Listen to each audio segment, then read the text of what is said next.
નમસ્કાર મિત્રો, સ્વાગત છે તમારું ગરવી ગુજરાત 27 માં। મિત્રો, આજના તાજા સમાચારની વાત કરીએ તો જમીન રજિસ્ટ્રીના નવા નિયમો આવી ગયા છે।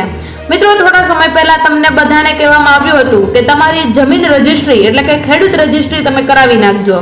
એટલા માટે વર્ષ 2025માં જમીન રજિસ્ટ્રીના નિયમોમાં મોટા ફેરફારો કરવામાં આવ્યા છે। એટલા માટે સરકારે હવે રજિસ્ટ્રી પ્રક્રિયાને સંપૂર્ણપણે ડિજિટલાઇઝ કરી દીધી છે અને ઘણી કડક જોગવાઈઓ પણ લાગુ કરી છે। આ નવા નિયમોના પરિણામે હવે તમારી રજિસ્ટ્રી પણ રદ થઈ શકે છે, જેના કારણે જમીન માલિકોને મોટું નુકસાન સહન કરવું પડી શકે છે। એટલા જ માટે મિત્રો, તમારા જે કાંઈ જમીનોના દસ્તાવેજો છે એમાં અને તમારા જે કાંઈ ડોક્યુમેન્ટ છે, જેવું કે આધાર કાર્ડ છે, ઓળખ કાર્ડ છે અને તમારું ચૂંટણી કાર્ડ છે, બેંક પાસબુક છે, આ તમામ વસ્તુઓમાં જો તમારા નામમાં એક પણ લીટાનો કે એક પણ રસવાઈ દીર્ઘાઈનો ફેર હશે તો મિત્રો તમારી જે ખેડૂત રજિસ્ટ્રી જે આઈડી બનાવેલી છે એ આઈડી તમારી ડિલીટ કરી દેવામાં આવશે।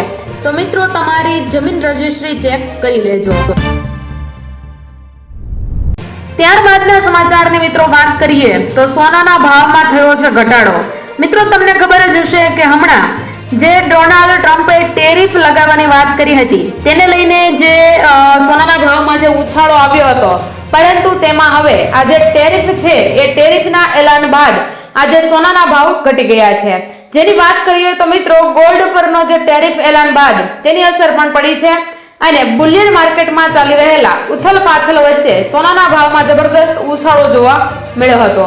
જો કે ડોનાલ્ડ ટ્રમ્પના નિવેદન બાદ સોનાના ભાવમાં ઘટાડો જોવા મળી રહ્યો છે। એમાં પણ મિત્રો ઉલ્લેખનીય બાબત એ છે કે છેલ્લા કેટલાક સમયથી ટ્રમ્પ દુનિયાભરમાં ટેરિફ વધારી રહ્યા છે, પરંતુ ટ્રમ્પને નરેન્દ્ર મોદીએ એવો જડબાતોડ જવાબ આપ્યો છે જેના લીધેથી ટ્રમ્પે આજે ટેરિફ લગાવવાના છે તેના ઉપર 90 દિવસની રોક લગાવી દીધી છે। એટલે કે 90 દિવસ સુધી ટ્રમ્પ કોઈ પણ વસ્તુ ઉપર ટેરિફ નહીં લગાવે। આ જ કારણથી સોનાના ભાવ ઘટી ગયા છે અને હજુ મિત્રો 90 દિવસ સુધીમાં પણ સોનાના ભાવ કદાચિત ઘટે એવા સંકેતો અને એવા એંધાણ હાલ માર્કેટમાં દેખાઈ રહ્યા છે। તો મિત્રો, તમારે સોનાની ખરીદી કરવી હોય તો વહેલામાં વહેલી તકે સોનાની ખરીદી કરી લેજો, કેમ કે ટ્રમ્પનું કોઈ પણ નક્કી હોતું નથી કે ક્યારે એ ટેરિફ લગાવે। જો ટેરિફ લગાવશે તો સોનાના ભાવમાં વધારો પણ થવાની શક્યતા હાલ દર્શાવાઈ રહી છે। તો મિત્રો, આજે ગોલ્ડ પરનો ટેરિફ એલાન બાદ તેની અસર ખૂબ જ મોટા પાયે અને ભયાનક અસર પડી હતી, કેમ કે જે બુલિયન માર્કેટ છે તેમાં આ ઉથલપાથલ વચ્ચે સોનાના ભાવમાં જબરદસ્ત ઉછાળો આજે આવ્યો છે। તો મિત્રો, છેલ્લા કેટલાક દિવસો સુધી આજે ભાવ ઘટાડો રહેવાની શક્યતાઓ હાલ દર્શાવાઈ રહી છે। ત્યારબાદના સમાચારની મિત્રો વાત કરીએ તો ગુજરાતમાં સૌથી મોટી સરકારી ભરતી આવી રહી છે અને એ પણ પરીક્ષા વગર તમે આ ભરતીમાં અરજી કરી શકશો। તો મિત્રો, જોઈએ કે ગુજરાતમાં આંગણવાડી કાર્યકર, મિની આંગણવાડી કાર્યકર અને આંગણવાડી સહાયકની જગ્યાઓ માટે બમ્પર ભરતી થઈ રહી છે। આ જગ્યાઓ માટે અરજી પ્રક્રિયા શરૂ થઈ ગઈ છે। આ ભરતી માટે અરજી કરવા માંગતા લાયક ઉમેદવારો સત્તાવાર વેબસાઇટની મુલાકાત લઈને અરજી કરી શકે છે। આ ભરતી માટે અરજી કરવાની છેલ્લી તારીખ 30 ઓગસ્ટ છે। તો મિત્રો, રસ ધરાવતા ઉમેદવારોએ આ તારીખે અથવા તો તે પહેલા એટલે કે 30 ઓગસ્ટ પહેલા કે 30 ઓગસ્ટના દિવસે, પરંતુ 30 ઓગસ્ટ પછી આ જે ભરતી છે તેમાં તમે અરજી નહીં કરી શકે તો આ તારીખ પહેલા અથવા તો આ તારીખ સુધીમાં તમે આ અરજી કરી દેજો। તમને જણાવી દઈએ કે આ ભરતી ઝુંબેશ દ્વારા 9000 થી વધુ જગ્યાઓ ભરવામાં આવશે। એટલે કે મિત્રો, જે આપણા ગુજરાતમાં આંગણવાડીની જે જગ્યાઓ પડી છે એમાં 9000 વ્યક્તિની ભરતી કરવાની છે અને એ પણ મિત્રો સીધી જ પરીક્ષા વગર ભરતી કરવાની છે। જો તમે લાયક હો અને તમે આંગણવાડીમાં કામ કરવા માંગતા હો તો મિત્રો આજે જ આ ફોર્મ તમે ફિલઅપ કરી દેજો। ત્યારબાદના સમાચારની મિત્રો વાત કરીએ તો પેટ્રોલ પંપ માટે હવે નવા નિયમો આવી ગયા છે। મિત્રો, ભારતમાં પેટ્રોલ અને ડીઝલ રિટેલ વ્યવસાય માટેના નિયમો ટૂંક સમયમાં બદલાઈ શકે છે। જી હા મિત્રો, પેટ્રોલિયમ મંત્રાલય લાયસન્સ ધોરણમાં છૂટછાટ આપવાનું વિચારી રહ્યું છે। સુખમલ જૈનની આગેવાની હેઠળની નિષ્ણાંત સમિતિ 2019ની માર્ગદર્શિકાઓની સમીક્ષા કરશે। સરકારી કંપનીઓ 97804 પેટ્રોલ પંપ પર પ્રભુત્વ ધરાવે છે, પરંતુ નિયમોમાં ફેરફાર પછી ખાનગી અને વૈશ્વિક કંપનીઓ માટે પ્રવેશ સરળ બની શકે છે। ભારતમાં પેટ્રોલ અને ડીઝલ રિટેલ વ્યવસાય માટેના નિયમો ટૂંક સમયમાં બદલાઈ શકે છે। પેટ્રોલિયમ મંત્રાલય લાયસન્સના ધોરણમાં છૂટછાટ આપવાનું વિચારી રહ્યું છે। સુખમલ જૈનની આગેવાની હેઠળ નિષ્ણાંત સમિતિ 2019ની માર્ગદર્શિકાની સમીક્ષા કરશે। સરકારી કંપનીઓ જે 97,804 પેટ્રોલ પંપ પર પ્રભુત્વ ધરાવે છે, પરંતુ નિયમોમાં ફેરફાર પછી ખાનગી અને વૈશ્વિક કંપનીઓ માટે પ્રવેશ સરળ બની જશે. એટલે કે મિત્રો, જો તમારે પેટ્રોલ પંપ બનાવવો હોય તો તમારે જે લાયસન્સ લેવું પડે છે તેમની માર્ગદર્શિકામાં ફેરફાર થવા જઈ રહ્યો છે. અને મિત્રો, જે પેટ્રોલ પંપો છે તેમના નિયમોમાં પણ ફેરફાર થઈ જશે. ત્યારબાદના સમાચારની મિત્રો વાત કરીએ તો પાકિસ્તાને પોતાની જાતે જ પોતાના પગ પર કુહાડી મારી દીધી હોય એવું કામ કર્યું છે. મિત્રો, ભારત સાથે તણાવ વધ્યા પછી પોતાની એરસ્પેસ ભારતીય વિમાનો માટે બંધ કરવાથી પાકિસ્તાનને જ ભારે નુકસાન થયું છે. ભારતનો રસ્તો રોકવો પાકિસ્તાનને ભારે પડી રહ્યો છે અને એને કારણે પાકિસ્તાને 410 કરોડ રૂપિયાનો ઝટકો લાગ્યો છે. પાકિસ્તાનના રક્ષા મંત્રાલયે ખુલાસો કર્યો છે કે ભારતીય વિમાનો માટે એરસ્પેસ બંધ કરવા માટે તેને 2 મહિનામાં લગભગ 410 કરોડ રૂપિયા એટલે કે ભારતીય રૂપિયામાં લગભગ 127 કરોડનું જંગી નુકસાન થયું છે.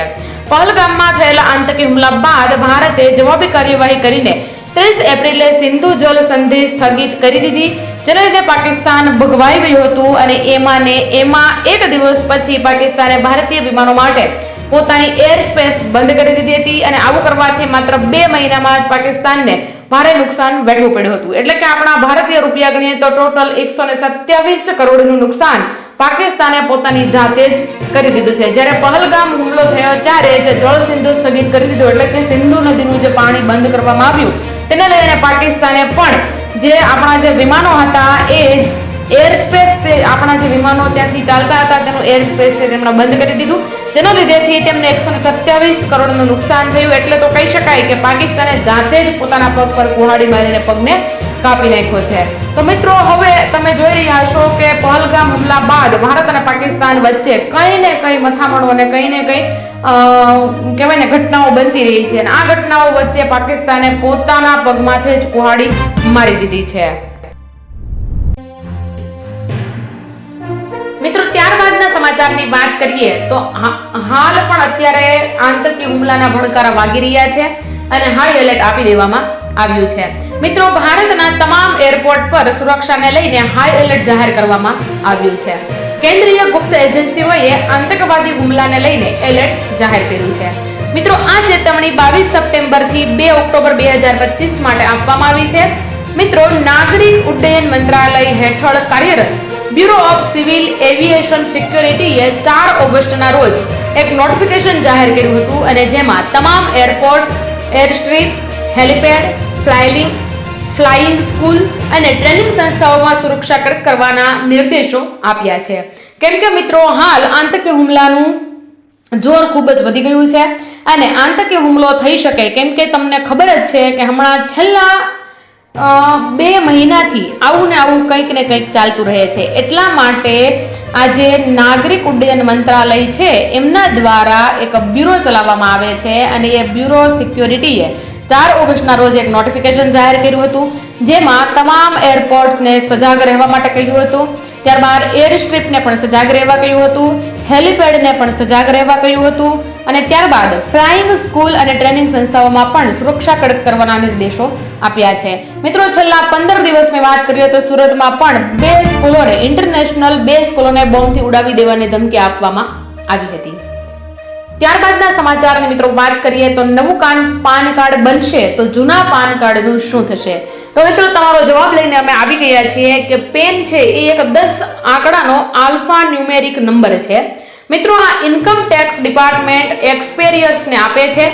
એ જ રીતે 10 પણ 10 અંકોનો નંબર છે. એટલે કે આ પાન કાર્ડ છે એ કોઈ વસ્તુ કહેવાય ને કે તમને ખબર ન હોય એટલે લાગે કે હવે શું થશે, પણ પાન કાર્ડ છે એ માત્ર ને માત્ર 10 આંકડાનો એક નંબર છે જે એ લોકોને મળે છે જે ટેક્સ કાપવા અને જમા કરવાના જવાબદાર હોય છે. મિત્રો, હાલમાં દેશમાં 81.24 કરોડથી વધુ પાન હોલ્ડર્સ અને 73 લાખથી વધુ ટેન હોલ્ડર્સ છે. મિત્રો, સારા સમાચાર એ છે કે હાલના પાન ધારકોને પાન 2.0 હેઠળ નવું પાન લેવાની જરૂર નથી. તો તમારું જૂનું જે પાન કાર્ડ છે એ પણ તમારું કામ કરશે. એટલે મિત્રો, તમારે હવે એવું નહીં રાખવાનું કે મારી પાસે જૂનું પાન કાર્ડ છે તો એ પાન કાર્ડ હું ક્યાંય નહીં ચલાવી શકું, પરંતુ તમારી પાસે હજુ જો જૂનું પાન કાર્ડ છે તો એ તમે ચલાવી શકશો. ત્યારબાદના સમાચારની મિત્રો વાત કરીએ તો આ તમામ પ્રકારની જે સહાય આપવામાં આવે છે તે સહાય બાબતે આપણી સુપ્રીમ કોર્ટે અને હાઈકોર્ટે ખૂબ જ નારાજગી વ્યક્ત કરી છે. કેમ કે મિત્રો, સરકાર દ્વારા જો સહાય આપવામાં આવે છે તો જે વ્યક્તિને સહાય આપવામાં આવે છે એ ખરેખર કામચોર થઈ જતો હોય છે, અને કામચોર થવાને લીધે તે કામ પર નથી જતો, અને જેના લીધેથી ગરીબીનો આંક પણ ઊંચો આવે છે. જેના કારણે આપણી સુપ્રીમ કોર્ટ હાઈકોર્ટ અને સુપ્રીમ કોર્ટ એવું કહે છે કે તમે જે આ મફતનું રાશન અને જે સહાય રૂપે પૈસા આપો છો એ આપવાનું બંધ કરો. કેમ કે કહેવાય ને, ગામડામાં એવું કહેવાતું હોય છે કે આ કામાકૂટો માણસ છે, એટલે કે આ વ્યક્તિને કામ નથી કરવું. કામ કરવા સક્ષમ હોવા આવા વ્યક્તિઓને કામ નથી કરવું હોતું. ત્યારબાદના સમાચારની મિત્રો વાત કરીએ તો ખેડૂતોની આવક વધારવા નવી યોજનાઓ આપણી સરકાર લઈને આવી રહી છે. મિત્રો, સરકાર ખેડૂતોની આવક વધારવા માટે ખાસ પહેલ પર કામ કરી રહી છે. સરકાર એવા મોડેલ પર કામ કરી રહી છે જેનાથી ખેડૂતો તેનો પાક સીધા ગ્રાહકોને વેચી શકે, જેનાથી વચેટિયાઓની ભૂમિકા ઓછી થઈ શકે. મિત્રો, કૃષિ મંત્રી શિવરાજસિંહ ચૌહાણે આ જાહેરાત કરી છે અને આ જાણકારી તમામ ખેડૂતોને આપી છે. મિત્રો, પીટીઆઈના સમાચાર અનુસાર તેમણે ગયા રવિવારે પૂસામાં લગભગ 400 ખેડૂતો સાથે વાત કરતા આ વાત કરી હતી. કેન્દ્રીય મંત્રીએ એક સત્તાવાર નિવેદનમાં કહ્યું કે ફાર્મ ટુ કન્ઝ્યુમર મોડલ ખેડૂતોને મહત્તમ નફો મેળવવામાં મદદ કરશે. એટલે કે મિત્રો, હવે ખેડૂતોનો જે પાક છે એ સીધો જ વેચવામાં આવશે, જેના કારણે જે વચેટિયાઓ છે જેમને કમિશન આપવું પડતું હતું કે પોતે જાતે ખાઈ જતા હતા, તે હવે નાબૂદ થશે અને સીધા જ જે કાંઈ ભાવો છે તે ભાવો ખેડૂતોને મળશે, જેનાથી ખેડૂતોની આવકમાં વધારો થશે. આ આવકમાં વધારો કરવા માટે ફાર્મ ટુ કન્ઝ્યુમર નામની જે આ આખું મોડેલ તૈયાર કરવામાં આવી રહ્યું છે, અને આ મોડેલથી ગુજરાતના નહીં પણ સમગ્ર ભારતના ખેડૂતોને ફાયદો થઈ શકશે. મિત્રો, આજે બસ આટલું જ. આવા જ સમાચારો જોવા માટે આપણી ચેનલ ખબર ગુજરાત 27 સાથે આજે જોડાઈ જાજો. ફરી મળીશું દેશ દુનિયાના તાજા અને લોકોપયોગી સમાચારો સાથે. ત્યાં સુધી જય હિન્દ, જય ભારત.